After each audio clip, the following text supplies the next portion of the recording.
What's going on, Wolfpack Nation? We are back for part 2, y'all, of our interview with the mic man himself, Chris Hathcock, y'all. If you haven't checked out part 1 yet, make sure to go do that first and foremost, and then come right back here. During part 1, we talked about his journey through NC State, his almost 10 years at NC State, being an NC State student for 10 years. That's amazing. If you want to learn more about that or hear more about that story, go check out part 1 and then come right back here, y'all. But Chris, I do want to ask you is, again, I know you had said before you became Mike Man, you were super fan, right? Mm-hmm. That's what you said your name was, super fan, right? Yeah, that was my nickname. Yeah, okay. Basically, right. From going all the sports. Yep.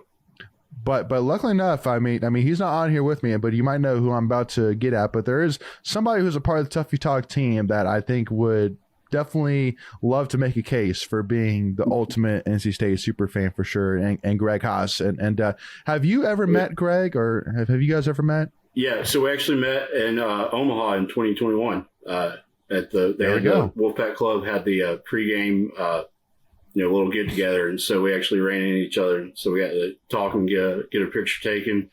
But yeah, I've met Greg before. He's a good dude. Yeah, no, very, and he's a fun one for us to have on the show for sure. But I mean, also too, you gotta give it to him, Chris, a little bit. I mean, he broke his leg for NC State. Yep. Beating UNC, right? I mean, you never had any broken bones during your time at NC State, right? No, never broke a bone. Yeah, I rushed the court at so I rushed the court at PNC every time we did that. But yeah, Carter-Finley, I only ever I didn't have to rush the field because hey, humble brag, I was on the field, so that helped. That's right. But yeah. I mean, Greg definitely knows how to lay it all on the line for the pack. Amen. So also too, I want to kind of dive in as well and kind of ask a little bit more about, did you ever go to much away stuff as well, or was it mostly just if it was home, NC State athletics, you were there? Yeah, home. If it was at home, I'd definitely go. Away, it was more like I'd go to Wake, go to Duke. The only time I've been to Carolina was for women's basketball, because I joked that I would need extra security with me because I just can't stand the people. And so that was the couple of women's basketballs, the Stewart Wolfpack Club and the Wolfpack Club put together bus trips. So I had transportation guaranteed to and from the game. So that's when I'd go there. And then, if everybody, I think it was Russell's basically first year starting, we opened down in South Carolina. I went down for that game.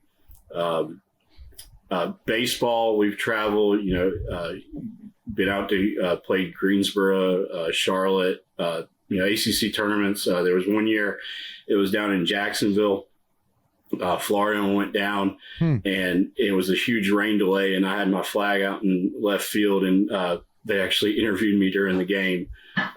So it was mainly, once school got out, we traveled for baseball. But during school, it was mainly, there was always hopefully some home game that I was able to support. And of course, it'd be where I'd go to, listen to baseball on the radio if they were on the road, but I'd be at the softball game, or I'd be, at soccer and have, football on my computer, or at the gymnastics meet in Reynolds, but, following basketball on my laptop, stuff like that. So, going to all the home stuff kept me busy enough. And so but I'd always be following, on the computer or radio for whatever other game was going on at the time. Do you know, because I know you had said that there's probably not an NC State student who has, or maybe ever might go to as many NC State athletic events as you did. Do you know if the Student Wolfpack Club keeps a record book? Do you know if it's almost still even talked about or kept up with in terms of how many NC State student minutes or athletic events that you had during your time at NC State? So I was the records keeper for the Student Wolfpack Club when I was for 3 years during my undergrad. Oh. But yeah, I was okay. I was overall so you were first. not only breaking records, but you were writing down your own records. Yeah, I was writing down. I was keeping track of the records. So, nice, because 2013, like I legit did not miss a home baseball game. So that racked up. But yeah, like Wow. at one point, I think when I was Mike Man, someone asked like, do you know like how many games? And I know like basically easily over 500 all combined with all the sports. Cause it was every home football game for, 10 plus years, just about every home men's basketball, women's basketball. And then you throw in baseball, softball, soccer, men's and women's soccer, even making out, watch Raleigh relays, went out to Lake Meg a couple of times for the cross country meets, to see them start and finish, so yeah. And then, club sports as well, ice pack, catching them playing, stuff like that. But yeah, like, so it's one of those, like, not an official record, but I'm like, for my longevity and the amount of the range of sports that I went to, including tennis, if state had it, I went to it. And so, yeah, just kind of just the quantity and the time frame is what I kind of base that saying off of. That's awesome. Yeah. So kind of talk to me too, Chris, about like one of the things that's really bugged me over the last couple of years, specifically, even last year, honestly, and we started to raise heck about it on our Twitter page about when they made the decision to move the marching band from the place that it normally has been to being underneath the scoreboard. Mm-hmm. And I raised heck on that, saying that is a terrible decision just for the sake of the environment. And I know there's a lot of talks about, about how I guess like students would use the band section to sneak in and, get in the way of Wolfpack Club ticket members or something like that.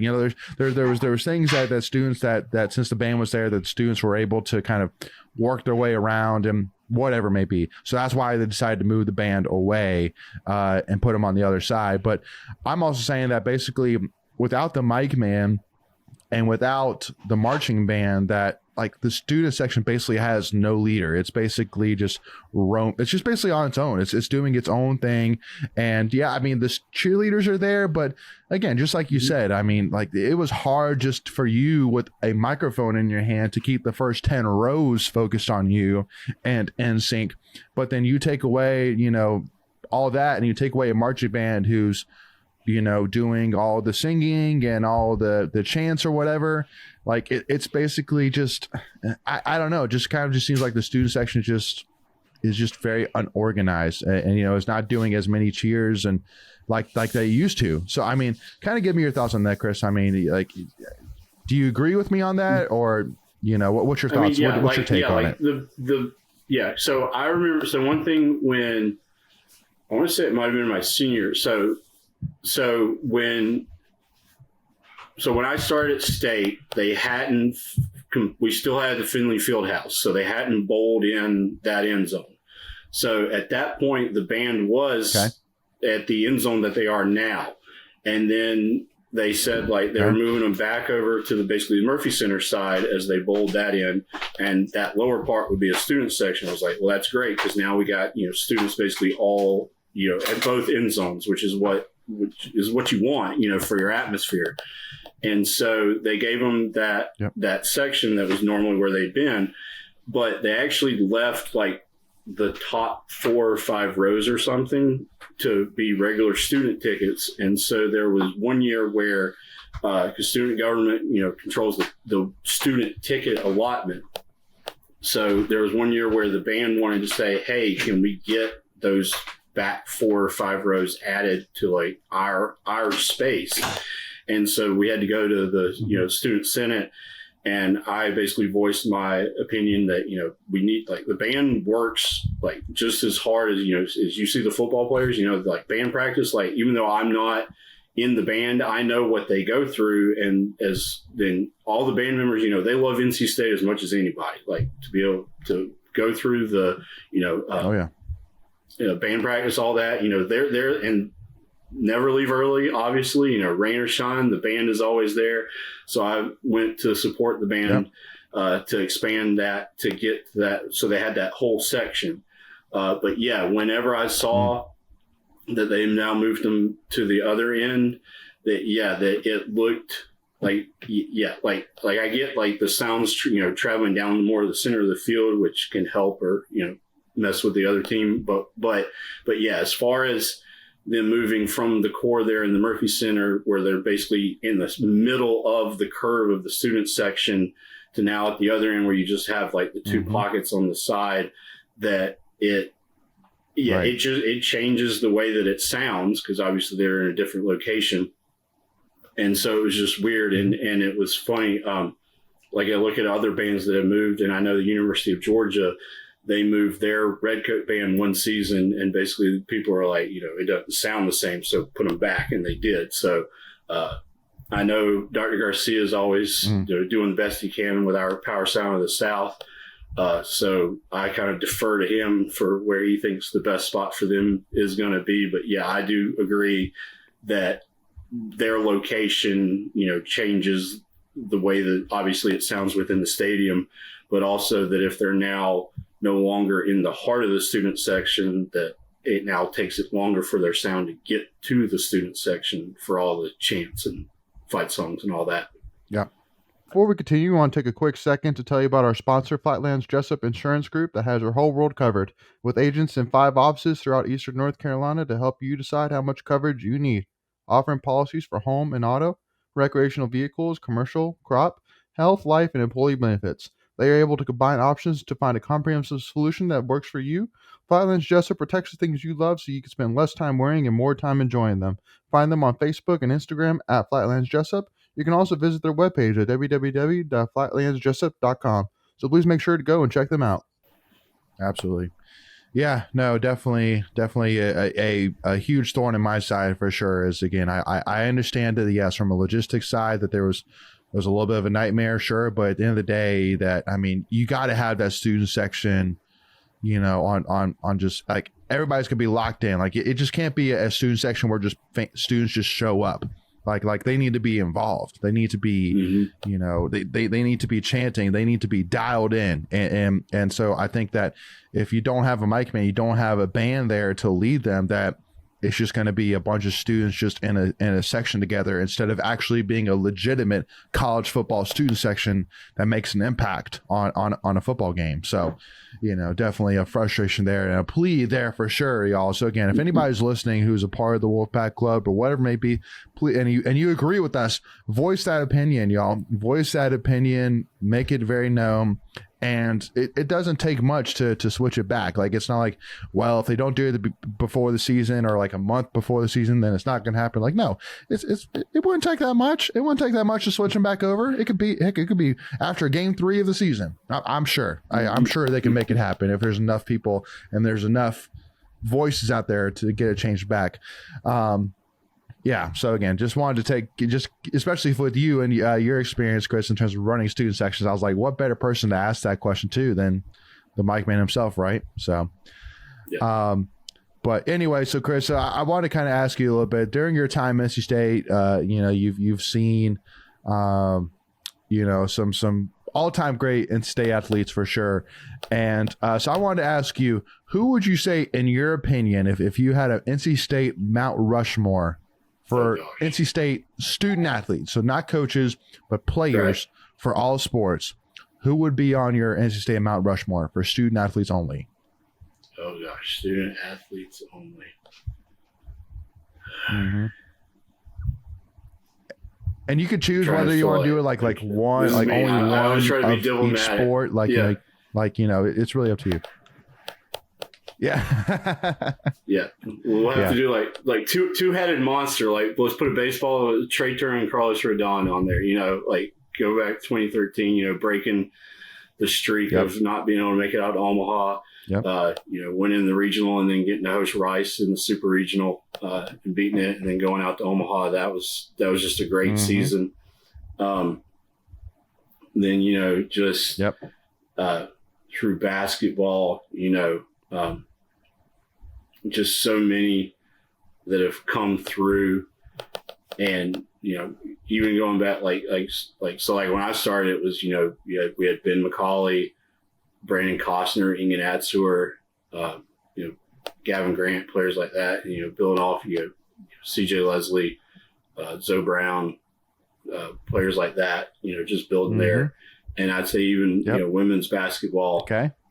Like obviously, Wes has, got us, not just, three-peat in the ACC. So Alyssa Cunane, put her on there for building us to a consistent power and, getting us to, Elite Eight. But hey, then this season we got a Final Four. So, it's always like, like I always enjoy the Mount Rushmore topics, but it's like, there's so many, like I just can't pick four, maybe that's a cop out, but it's like, it like the different eras that I've been able to see at State, that it's just, it just goes back and forth, cause like even, now, like, Kevin Concepcion, like,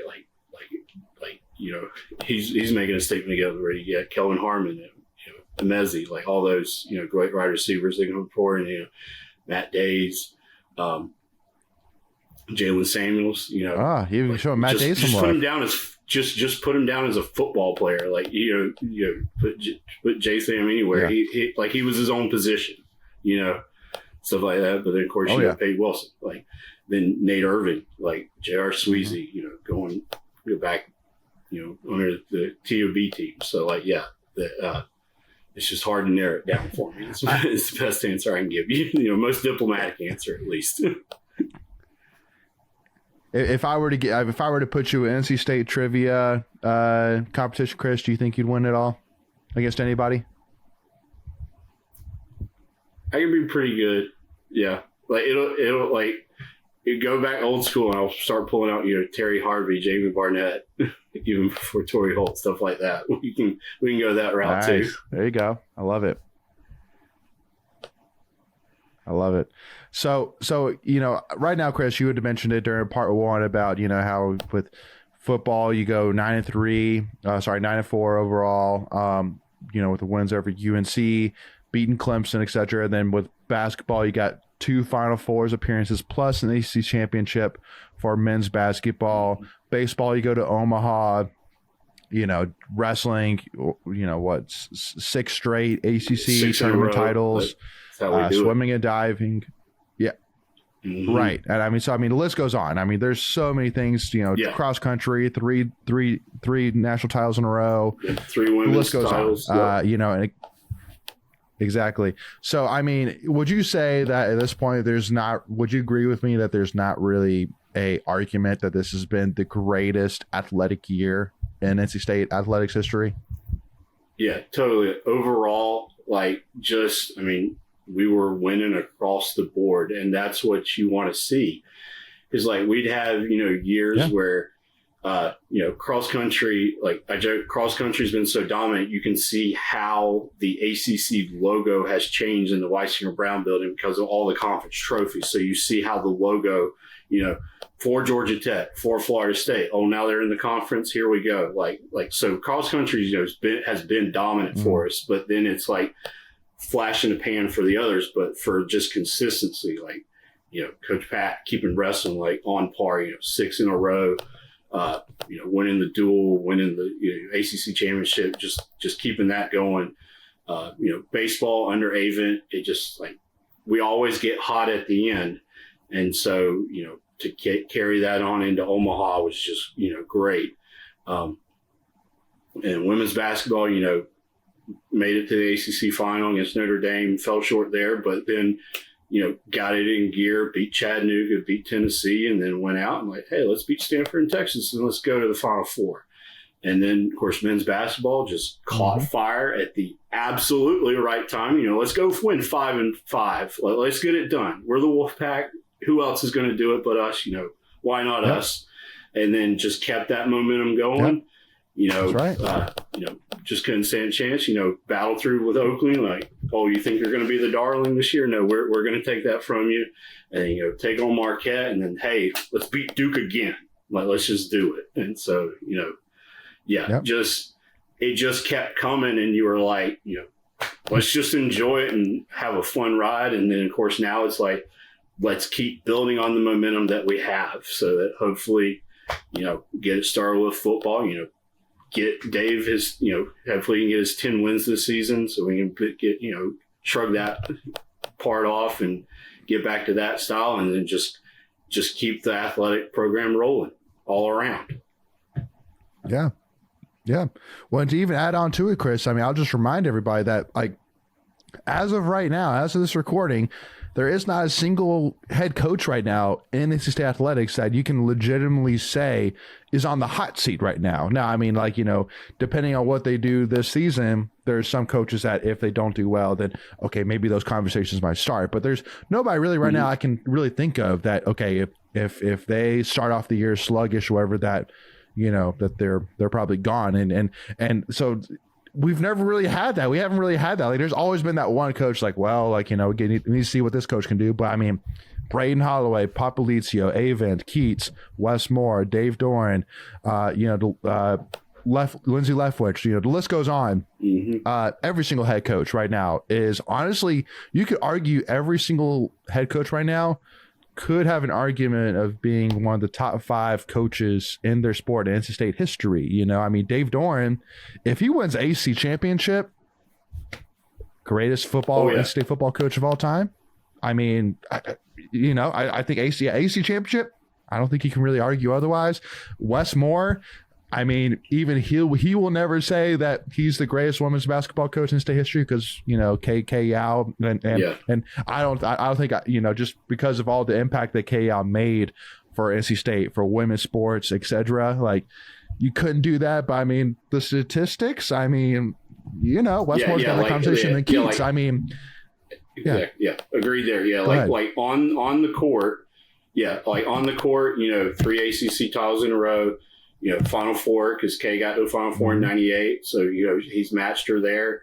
But yeah, it's just one of those where, like, because I mean, it's anything with fans and sports talk, you know, it's sports talk. So, like, you know, you're pie in the sky, like, what's your criteria, you know? So, like, if we say, like, purely on the court, like, Wes is getting up there on par with Kay, and it's like, but obviously, like, the big picture, just Kay Yao's just influence and all the good she did, because I mean she was here from the 70s on, so like, just like, she was, you know, the old guard. Like, she made the Wolfpack women, and, you know, Wes being on her staff for that year, you know, showed him the blueprint of how you build a program. And so, you know, he took that, built it at Chattanooga, and then when it came our administration's time for saying needed to change, hired him, brought him back to NC State, and you can see what he's built.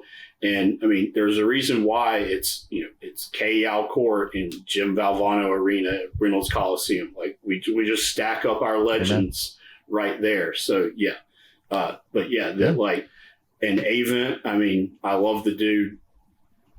Well, I'll send a message, you know, when I can, but it's like he built what he has built when after Ray Tanner left, like, with the facilities, like, getting as what he can get done to get it, hopefully, like, even remotely in the same neighborhood of who we're competing, and the results that he's gotten out of it, like, it always feels like, because and it's weird because, like, you always look at, like, the emotional side. So, like, no coach at NC State, I feel, loves NC State as much as Coach Avent does, because he's been through 100%. It. You know, he was, like, with Jim V, Coach Tarantino's men's soccer. You know, he's lived through it. He's seen it. And so the man lives and breathes NC State. And so there's, like, kind of no coach more that I want to succeed than he does. And so just what he's been able to get us to, like, make 3 trips to Omaha. I mean, let's do it. And if he, just like we said with Coach Doran, if he can get an ACC title, if Coach Avent can get us an ACC title in baseball, you know, put a statue out front of Doak Field. Oh yeah, I think honestly happens anyway. Just because, again, over 1,000 wins, you know, just like you said, 3 College World Series titles, like, you know. But yeah, I mean, like, let's put it this way, like, because I know Avent made this a statement that he was coming back next year and that he wants to see the Doak renovations go out. But I'm telling you, Chris, like if he can get an ACC title this upcoming year, I'd be hard pressed, man, if I were able to not just go and hang it up right there and just go ahead and ride off into the sunset with my ACC championship in my hands. You know what I mean? But because you want to go out on top, but go out on top, definitely. But yeah, so Chris, I want. Absolutely. So Chris, to kind of wrap this thing up, I want to ask your quick thoughts about football, because I mean now that baseball's done, we're about 2 months away here from game one versus Western Carolina, which is going to be awesome. So what are your predictions? What are your thoughts about football this year? And what would you say too is your bar? Like if they go below this, I'm disappointed. If they go above this, I'm thrilled. I mean, so I'd say like. And that could be record. That could be who you beat. Yeah. That could be ACC championship. Yeah. Like I'd say, like obviously, we better beat Western Carolina. Like no ifs, ands, or buts there. Like we got to start off right. We got to dominate Western. Like don't play with them. Like this isn't Richmond Dave's first year. Like crush the catamounts like we're supposed to. Then of course we go down to Charlotte and we got Tennessee. I don't want a repeat of the Georgia Dome, so, but obviously Charlotte's been a little bit of our bugaboo, the games against South Carolina, Mississippi State, Belt Bowl in the rain, still hear cowbells from that. But it's like, I'd say, we got to be at least 8 wins to like that's like low bar. Cause obviously, I mean, we better go to a bowl like that. Better just be like almost written in stone. Holy smokes, Chris. For this season, obviously. Exactly. Right. That's what I'm saying. So like 8 wins or lower, you're like, what's happening? Like, no, we need to be 9, get 10 in the regular season. Like, let's get that done without having to worry about the bowl game with, today's I'm not against opt-outs, but just saying, like, we know they're a thing. They're this day and age of college football. So, hey, let's get our 10 wins in the regular season so we don't have to worry about if someone's opts out of the bowl game or not. So that's what I'm hoping for, 10 wins in the regular season.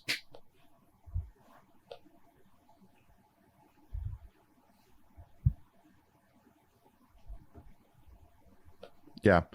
No, I like that, and this, especially too. I mean, bowl game for sure. That's way past this. I mean, honestly, I'm sitting here if we don't, 10 wins in the regular season, honestly, is the floor, no doubt about it, in my opinion. But so anyway, Chris. Well, first of all, Chris, thank you so much for your time. I really, really appreciate it. Again, it was really awesome to kind of finally hear a little bit of the story about the guy that was on the sidelines that. I knew pretty well during my first couple years at State for sure, and definitely appreciate all the time that you gave and still give to NC Athletics, which is awesome, and definitely hope to see you run into you here at a football game this upcoming season. Hopefully, that's my hope and prayer. Yeah, definitely, man. Yeah. Well, make sure you get Wolfpack Nation again. If you haven't already, if you want to make sure to stay up to date with Chris, give him some love, whatever that may be, you can do that one of 2 ways. Either one, leave that down in the comment section. Any questions that you have, also too, feel free to put them down there and we'll make sure to answer all of them. But again, if you want to give any love to Chris for sure, leave it down in the comment section, or also to give him a follow on Twitter at Chris L. Hathcock. Make sure you go give him a follow there. And then for us, Wolfpack Nation, again, if you haven't already, hit that subscribe button, hit that notification bells. We're going to have a ton of fun and awesome content coming out to you here to get you ready for the upcoming season here. Not only just football, NC State athletics in general, y'all. Again, as great of a year as this has been, why not do it again? And I think we're going to have an awesome year, and we're going to be talking about it for sure. So make sure to not miss out on it, and make sure to leave that. If you haven't already, hit that like button, y'all, for sure. If you want that great NC State athletics year for 2024, 2025, hit that like button, y'all, and make sure you give us a follow, Tuffy Talk Now, on Twitter, Instagram, and TikTok, y'all. And we'll make sure as well, if you're listening to this on Spotify, Apple Podcasts, iHeartRadio, wherever it may be, do us a big favor as well and leave a 5-star review, and we greatly appreciate that as well, y'all. But we'll see y'all soon. Thank y'all so much for tuning in, and go Pack, y'all.